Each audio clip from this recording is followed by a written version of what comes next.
gathering his remnants that were going to be saved.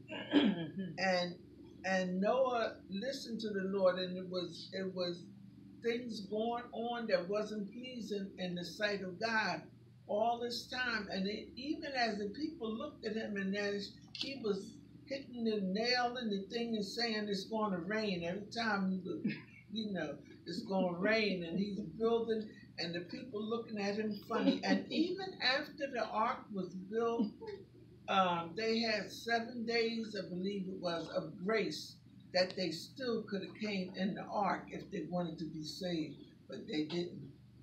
And when the rain started falling, amen, God locked the door and they couldn't get in. Amen. So they drowned. So the Lord has a way of purifying things. It's not always how we think he should do it, but he is God, so he do what he desires. And a lot of times things happen because people are disobedient to God and don't listen. And I'm still talking about spiritual warfare, and 2 Corinthians 10:4 and 5.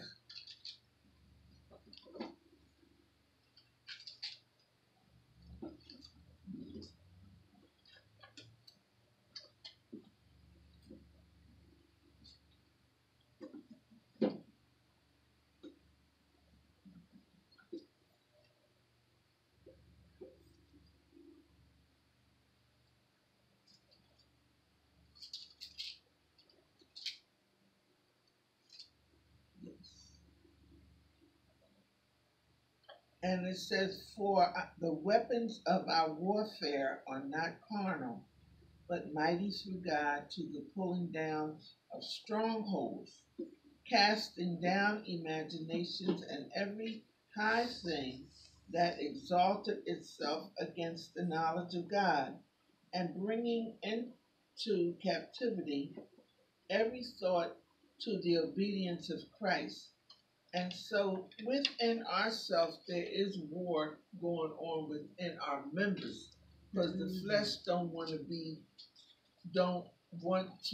be obedient to the laws of Christ, to the works. We constantly have to deny ourselves. We constantly have to read the word and let it work on us, on the inner man, because this outward man is perishing, and all the things that God would have us to do, your flesh don't want to do it.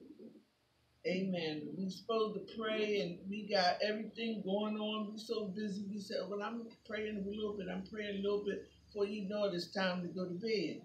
And you missed the prayer. You didn't get a chance to read the Bible. And it's like you have to fight to make time to do all these